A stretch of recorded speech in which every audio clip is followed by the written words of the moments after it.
Shalom pemirsa, kita berjumpa lagi di acara Zona Mujizat. Tamu saya saat ini mengalami penyertaan dan perlindungan Tuhan luar biasa dalam hidupnya. Bahkan satu yang spektakuler adalah ketika beliau mengalami kesembuhan dari tumor jinak yang dideritanya. Bahkan Tuhan sendiri yang mengoperasinya. Kita akan langsung ngobrol dengan Ibu Yohana. Shalom Bu Yohana. Shalom Bu Susi. Pertama-tama saya pengen tahu dulu pertama kali Ibu kenal sama Tuhan Yesus itu kapan? Itu waktu saya SMA. Jadi saya memang dari latar belakang non. Iya. Ya, jadi tapi saya nggak tahu ya. Saya sekolah di Santa Maria. Jadi saya sudah mengenal Tuhan Yesus. Ibu jangan disebutkan sekolahnya. Diulang dari saya sekolah. Saya sekolah di SMA yang berlatar belakang Nasrani Tuhan Yesus. Jadi di situ saya mengenal tentang Tuhan Yesus. Jadi dan bapak saya juga Nasrani. Jadi saya mungkin ke bapak. Sudah ada latar belakang kenal sama Tuhan Yesus sebenarnya ya. Iya. Dari bapak yang sudah kenal Tuhan Yesus. Iya. Jadi Bu Yohana sudah kenal dengan Tuhan Yesus sejak dari kecil sebetulnya.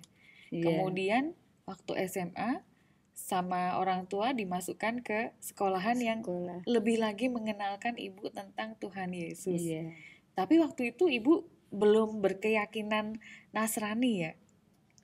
Waktu masuk SMA itu? Saya bangga ya.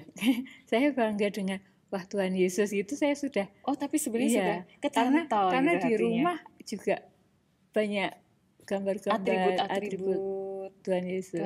Ya, oh gitu. Jadi sebenarnya dan kita juga punya pohon Natal gitu. Jadi karena Bapak merayakan ya. Iya. Jadi ya itu tadi mungkin udah dari hati ya. Panggilannya mungkin sudah kecantol sama Tuhan Yesus ya dari dulu ya. Terus kapan nih Ibu mantep? Oh ya, oke, saya akan jadi pengikut Yesus gitu. Ya, berjalannya waktu saya kenal dengan Pak Niko. Nah, itu kita komitmen. Saya tuh malah yang sering ngajak. Kalau dia kan kenal saya, terus saya ayo ke gereja. Aku pingin, saya bilang gitu. Jadi saya yang malah ngajak-ngajak hampir setiap dia nanti ke gerejanya nanti gitu, saya yang ngoyak, ayo aku pingin. Oh gitu. Jadi Dan justru akhirnya, Ibu yang ngoyak-ngoyak gitu. Sampai nggak cuma hari Minggu, itu hari Selasa itu PA. Kalau dulu ya pemahaman Alkitab. Iya, itu. Itu jadi saya sudah mengenal itu jadi mantap gitu. Dan akhirnya kita kan dibaptis juga, baptis selam. Ya, kita berkomitmen untuk mengikuti Tuhan Yesus. Jadi waktu itu Ibu dan Bapak, Bu Yohana dan Pak Niko ini menikah juga diberkati di gereja. Iya. Oh, jadi secara Kristiani juga ya. Jadi sudah mantap. Jadi waktu itu Ibu kemudian mantap menjadi pengikut Yesus, tidak ada beban, tidak ada keterpaksaan, karena memang Ibu sudah kecantol duluan sejak SMA. Jadi nanti maaf ya Bapak, Pak Niko, ternyata nyantolnya sama Tuhan Yesus dulu. Luar biasa. Nah Ibu, satu yang luar biasa lagi nih ya, saya kepo sama Ibu tadi bilang disembuhkan dari tumor jinak, tapi yang ngoperasi Tuhan sendiri. Nah ini seperti apa? Nah itu waktu saya sudah ke gereja GBIKA ini di Solo, saya suka ke Pondok Daud. Saya suka puji-pujian karena mungkin latar belakang saya juga suka memuji Tuhan untuk puji-pujian gitu. Serasa adem ayem ya kalau di Pondok Daud itu. Nah itu saya tuh mengalami sakit. Kayak muncul benjolan itu 5 benjolan besar-besar kentos itu apa? Salak, biji salak itu. Biji salak. Iya, itu 5 dan menjalar sampai ke dada sini. Jadi awalnya di leher. Iya, di leher satu sampai besar-besar sini. Ini sampai 5. Dan yang paling besar dan merah tomat itu, tomat itu merah di sini. Itu setiap sampai warnanya sampai merah. Iya. Yang sini enggak. Cuma yang sini. Nah, itu saya cuma berdoa, Tuhan, saya percaya Tuhan. Tuhan yang ciptakan saya, Tuhan yang memelihara saya. Tuhan izinkan untuk sakit penyakit ini saya alami. Saya berserah, saya berprofetik, saya kenal dengan saya punya iman yang profetik itu tadi. Saya dengan percaya Tuhan pasti sembuhkan. Berjalannya waktu saya ikut ibadah yang hari Minggu jam 9 waktu itu. Waktu Pak Obaja itu sudah berkhotbah, turun dari mimbar itu saya ikutin, saya lari. Saya lari, saya kejar Bapak Obaja. Saya bilang, Bapak Obaja mohon maaf, saya mau minta dukung doa, saya bilang gitu. Oh iya Ibu, ada sakit apa? Bapak bilang gitu. Saya bilang, Bapak saya sakit ini, kemarin saya periksa, saya mau direncanakan operasi. Tapi saya minta waktu sama dokter saya untuk pulang dulu, karena saya nggak mau dioperasi. Saya ambil untuk ibadah dulu, saya bilang. Saya mau ibadah dulu, saya mau ketemu Pak Obaja. Saya punya iman yang seperti wanita yang pendarahan itu, memegang jubahnya itu sembuh gitu. Saya punya iman yang seperti itu. Saya rindu gitu. Saya benar-benar saya bilang, Pak Obaja, saya percaya Tuhan pasti sembuhkan saya. Amin. Tuhan pasti yang ngoperasi saya nggak mau dioperasi sama dokter. Terus Pak Obaja bilang, Ibu percaya, saya percaya. Ya, akhirnya Bapak Obaja tumpang tangan saya didoakan, mengalir ini rasa hangat gitu di badan. Tidak butuh waktu lama, saya waktu itu pulang dan 2 hari saya posisi kerja. Waktu itu saya ikut di rumah makan. Itu teman saya yang bilang, kan baju seragam saya putih itu, Bu, itu kok bajunya keluar darah merah banyak. Saya nggak ngerasakan sakit. Saya izin, saya mau pulang. Setelah saya diizinkan pulang, saya sampai rumah itu saya cuma bilang sama anak saya di depan kaca itu besar, saya cuma ambil cotton bud aja. Saya bilang, Tuhan, ini Tuhan sudah sembuhkan saya. Ini dengan proses pecah seperti ini, saya nggak ngalamin sakit sedikit pun, saya nggak ngerasa sakit atau apapun. Cuma anak-anak saya ngelihat saya untuk cotton bud itu saya putar-putar gini dan keluarlah itu kayak urat yang putih itu keluar panjang gitu. Setelah itu keluar, darah kental itu keluar. Setelah habis, darah yang bening itu. Setelah itu sampai ininya, tulang ini kelihatan. Dan ini sampai sekarang sudah bekasnya masih bekas ada. Dan rapi sekali Tuhan Yesus mengoperasi saya, istilahnya sempurna Tuhan ini menyembuhkan saya. Jadi benar-benar cuma waktu 2 hari itu saya kasihin Tensoplas, saya kasih obat pengering itu, bubuk itu, sudah saya buka gitu, ya bekasnya seperti sembuh. Ini. Jadi kelima-limanya, benjolan langsung dari satu yang pecah itu tadi, untuk berikut-berikutnya itu kempes dan sampai tidak ada bekas sama sekali. Itu luar biasa pertolongan Tuhan. Benar-benar terjadi. Luar biasa banget. Iya. Dan benar-benar Tuhan sendiri yang mengoperasi Ibu ya. Iya. Jadi dari benjolan itu tadi pecah sendiri, bahkan bisa dibilang itu mungkin akarnya ya. Sehingga yang kelima-limanya jadi kalau orang Jawa bilang oyek gitu. Oyek, akar Bu. Jadi langsung akarnya keluar. Ibu sendiri yang juga mengeluarkan. Wow, pertolongan Tuhan luar biasa. Dan kita juga jadi saya masuk kerja lagi itu saya jadi bersaksi di teman-teman, padahal yang di situ kita beda Bermacam-macam keyakinannya. ya. Jadi wah luar biasa ya Bu ya, Tuhan Yesusmu katanya gitu. Luar biasa. Jadi kesaksian. Iya benar di ke rumah teman-teman makan kerja itu. semua ya. Ya. Luar biasa. Luar biasa Tuhan perbuatan. Itu satu. Nah, ada lagi yang Ibu disertai Tuhan, yang Ibu dilindungi Tuhan. Nah, boleh diceritain yang mana dulu nih yang mau Ibu ceritakan? Ya, penyertaan Tuhan itu sungguh luar biasa buat kami ya. Saya itu barusan nganter suami kerja naik motor gitu.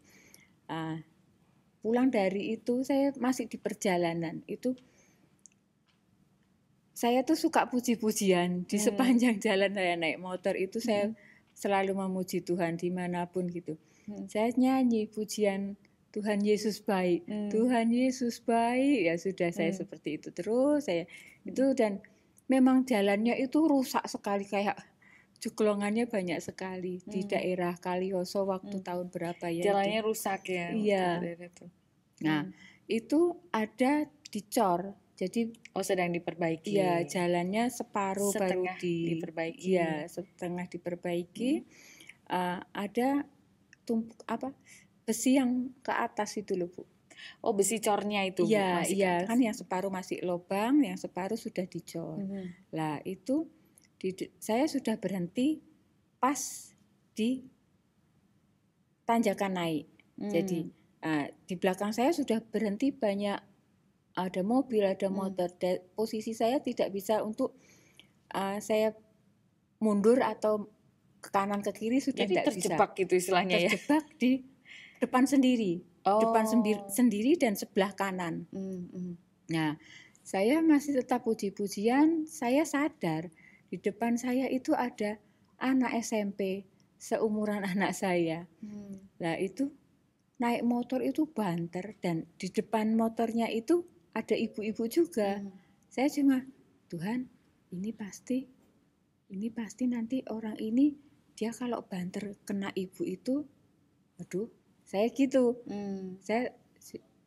Saya udah mikir kalau sampai saya tapi anak itu Tuhan terlalu Yesus kencang baik, Tuhan Yesus baik, saya memuji gitu. Benar anak itu nyenggol setang ibu itu tadi, akhirnya nabrak saya posisi banter gitu. Dianya jatuh, saya ngelipat ke kiri. Saya tertimpah motor dan anak itu malah dihajar orang banyak. Itu saya tangisi. Jangan, kasihan. Enggak apa-apa saya bilang gitu. Saya enggak apa-apa, saya begitu. Saya enggak sadar kalau itu sudah sebenarnya jari saya sudah hilang. Jarinya hilang, Bu? Iya. Jadi itu saya diangkat. Saya cuma tolong saya diangkat ini motornya. Karena ibu ketimpa motor. Iya, akhirnya banyak orang nolong saya itu ngangkat motor. Itu saya pakai sepatu itu hancur separuh, hancur darah semua itu, dan sepatu itu udah sobek, udah nggak berwujud sepatu gitu, separuh. Itu diangkat, saya ngelihat, saya sadar itu jari itu seperti kalau ayam dipotong keluar itunya ada urat-uratnya itu keluar gitu. Saya sadar jari saya kemana, saya bilang gitu. Orang pada nyariin gitu nggak ketemu. Jadi saya dipinggirin gitu. Saya masih Tuhan Yesus baik, Tuhan Yesus baik. Saya bilang saya sadar, saya rasanya ngeregesi ya. Karena ya itu tadi, kalau kita kena jarum sedikit pun aja kadang-kadang gitu, apalagi ini sampai ibu diizinkan untuk mengalami jarinya putus. Iya, nah itu darah mulai mengucur ini, saya sudah rasanya panas dingin di badan. Dan saya cuma, tolong saya antar ke dokter, saya bilang. Akhirnya anak itu, iya bu, saya minta maaf gini. Iya, enggak apa-apa, saya enggak apa-apa. Tolong saya diantar ke dokter. Akhirnya sama anak itu dan sama warga situ diantar. Tapi enggak ada di situ rumah sakit karena masih di desa ya waktu itu, di pelosok. jadi ada bidan, jadi masukin di bidan gitu, nggak berani bidan, akhirnya menunggu telepon, ada yang nelpon bapak, akhirnya kita ketemu di bidan itu tadi dan diantar ke rumah sakit yang besar. Dan di situ ditangani dengan baik. Iya. Puji Tuhan. Itu, tapi katanya, sebelumnya katanya itu 3 kali Ibu ngalamin kaki kanan. Iya. Nah, sebelumnya apa nih?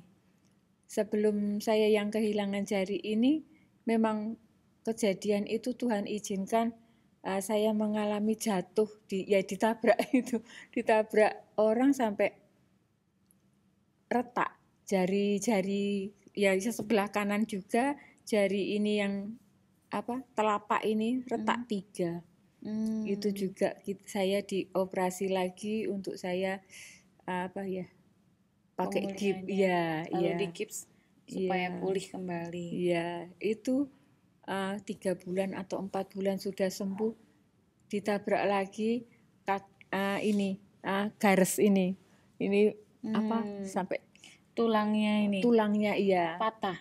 Enggak patah, tapi kayak jeglong gitu di sini. Tapi puji Tuhannya enggak ini.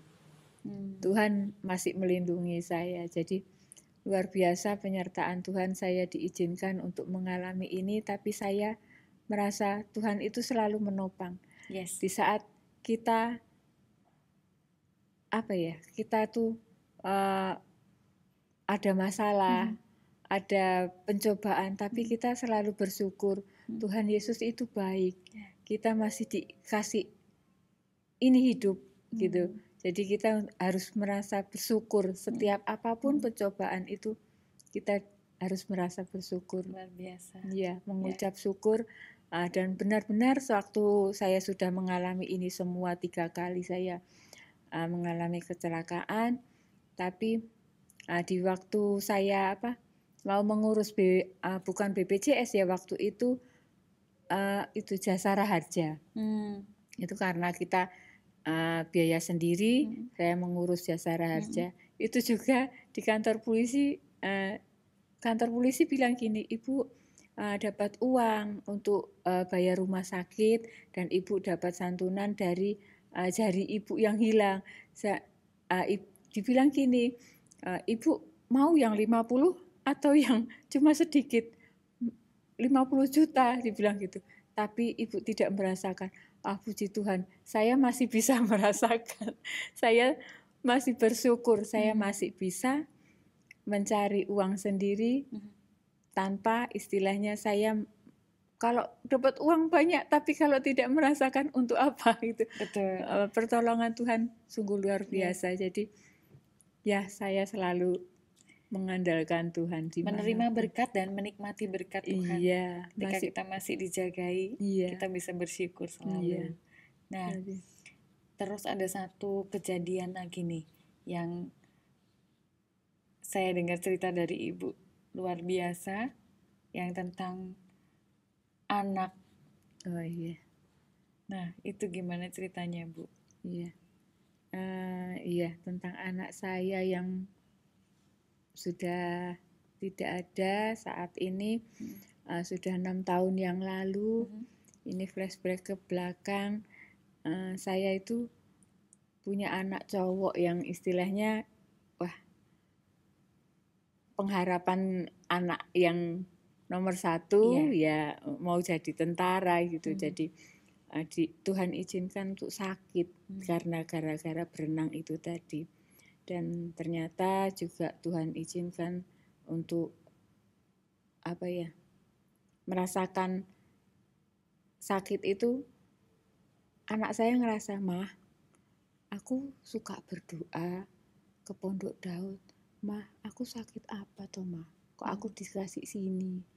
Iya, saya bilang, Tuhan proses, kali saya bilang. Karena anak saya tuh rindu ya, ingin pelayanan waktu itu. Ya, Mah, aku mau sembuh, bilang gitu. Ya, dan di saat hari-hari terakhirnya itu saya masih kelingan itu, dia hujan deras itu.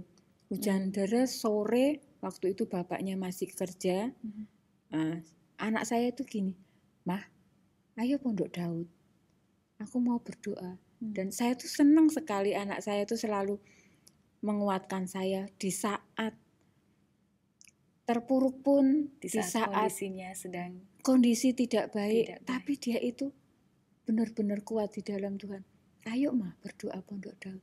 Dan sampai sekarang detik ini pun kalau saya ke Pondok Daud, jadi ya saya dikuatkan di sini. Wah, Tuhan menguatkan saya di saat hari-hari terakhir anak saya kemarin itu, saya selalu mengenang gitu. Jadi benar-benar anak saya itu seperti sudah tahu ya kalau Tuhan itu sudah berserah gitu.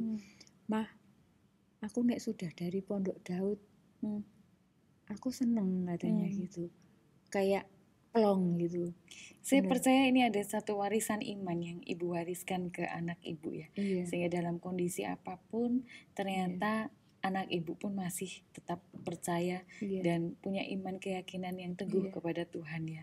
Ini yang luar biasa yang saya lihat dari kehidupan Bu Yohana. Nah, satu yang terakhir Ibu, tentang pekerjaan. Kalau dari cerita Bapak dan Ibu mengalami jatuh dalam kondisi keuangan dan usaha ya. Kemudian bangkit lagi sampai sekarang. Nah, itu ceritanya gimana, Bu? Ya, ceritanya kemarin itu saya pernah ngikut kerja di tempat orang. Meskipun Bapak itu kerja, tapi saya punya prinsip, saya tuh nggak mau nganggur gitu loh. Saya pingin menghasilkan sesuatu. Ya, bisa tetap produktif. Iya. Jadi ya saya masih ngantar anak-anak sekolah. Di saat waktu luang saya harus bekerja gitu. Ya enak aja gitu loh saya ngambil gitu tanpa saya ada beban, wah saya harus bekerja. Enggak, saya hanya mengisi waktu, mengisi waktu luang. Dan ternyata itu mungkin Tuhan punya rencana ya, yang kita dulunya nggak tahu, tapi Tuhan rencana sekarang ini ya. Jadi dulunya saya diizinkan Tuhan untuk ikut orang bekerja. Nah, dengan usaha itu bos itu bilang waktu itu, enak ya jadi karyawan, tanpa beban memikirkan gaji karyawan dan membeli semua bahan-bahannya, perlengkapannya gitu. Nah, terus saya ambil kata profetik langsung, saya dengar itu, Tuhan Yesus, saya profetikan ini, saya mau jadi bosnya. Saya bilang. Langsung Ibu berdoa dengan iman. Iya, dalam nama Tuhan Yesus, saya mau Tuhan, saya mau, saya bilang gitu. Dengan penuh sukacita saya pulang waktu itu sore waktu itu Bapak yang jemput saya. Itu saya pulang, saya cerita, Pak, tadi aku gini-gini, bosku bilang gini-gini. Saya ambil kata profetik, itu tidak butuh waktu lama juga. Ya. Terus di saat ada COVID kemarin itu banyak orang pada usaha tutup. Iya, betul. Semua usaha pada turun ya. Iya. Itu saya malah di situ semangat saya muncul. Padahal mau kemana-mana aja susah. Nah, di saat itu saya jadi malah, ayo Pak, waktunya kita mending Bu usaha sendiri. Buat Pak, usaha. Iya. Berhenti yo kerja, saya bilang gitu. Padahal di HRD itu, ayo Pak berhenti aja, resign, terus kita ambil usaha ini. Saya bilang, belajar di YouTube cara membuat itu tadi benar dan terjadi. Jadi mujizat itu terjadi di saat kita memang benar-benar, Tuhan saya mau, ya bilang gitu. Saya mau dengan penyertaan Tuhan, pasti Tuhan sediakan dan Tuhan pasti jawab. Itu benar-benar terjadi. Dan saya bilang sama teman itu yang pada nggak kerja, saya kasihan karena sesama teman atau ada banyak ya. Nah itu bilang, kamu udah nggak kerja toh? Iya, aku ada usaha. Kalau kamu mau ya ikut aku, nggak apa-apa. oh rumahnya jauh, nggak apa-apa, saya antar alatnya, saya kasih alatnya dan dikasih ini di rumah, dan mereka bisa bekerja di rumah mereka sambil ngomong anak-anak. Wow, Puji luar biasa. Tuhan, ya. Dan saya jadi Tuhan, saya diberkati untuk jadi saluran berkat itu benar-benar Tuhan berikan waktu itu. Nah, terus itu apa namanya? Tidak cukup satu ya, tidak cukup satu usaha. Bapak Obaja bilang kembangkan talentamu gitu. Tidak satu usaha yang dikerjakan. Nah, saya ada lagi. Iya, Pak. Kenapa kita nggak ini ambil peluang ya? Kita kan itu sablon itu produksi tempe dari pabrik seluruh Solo ini masuk ke kita untuk sablon. Kenapa kita nggak coba? Nah, itu tadi. Tapi benar-benar Tuhan itu kasih kita kemampuan dengan kita bersandar, kita berdoa dulu untuk usaha. Tuhan tambahkan usaha satu lagi buat produksi tempe. Jadi juragan tempe. Iya, puji Tuhan. Dengan merek Raja Wali. Tuhan kasih ini luar biasa. Ya. Luar biasa, sharingnya luar biasa Bu Yohana. Dari kesembuhan, dari iman. Saya ambil satu hal yang saya ambil dari perjalanan hidup Bu Yohana, bahwa iman kita yang teguh itu yang menggerakkan hati Tuhan. Iman dan perbuatan berjalan seiring. Luar biasa. Terima kasih atas sharingnya. Terima kasih sudah berbagi bersama dengan kami. Dan saya yakin percaya setiap pemirsa yang menyaksikan acara kita ini juga akan diberkati dengan apa yang sudah Bu Yohana sampaikan. Amin. Iya. Nah pemirsa, mungkin ada di antara pemirsa yang saat ini sedang mengalami keterpurukan, sedang merasakan Tuhan tidak ada untuk menolong. Percaya bahwa Tuhan tetap ada dan selalu ada untuk menolong setiap kita yang percaya dan mengasihi Dia. Seperti perjalanan hidup Ibu Yohana. Tetap pegang firman Tuhan, tetap percaya kepada Tuhan, miliki iman dan keyakinan yang teguh. Perbuatlah hal-hal positif, jadikan kehidupan kita menjadi sesuatu yang berarti. Tetap datang ke rumah Tuhan, tetap datang ke Pondok Daud, beribadah kepada Tuhan. Dan yakin dan percaya Tuhan akan ubahkan kehidupan kita menjadi luar biasa. Sampai di sini Zona Mujizat kita kali ini, dan kita akan berjumpa lagi di Zona Mujizat berikutnya dengan mujizat yang lebih luar biasa. Tuhan Yesus memberkati.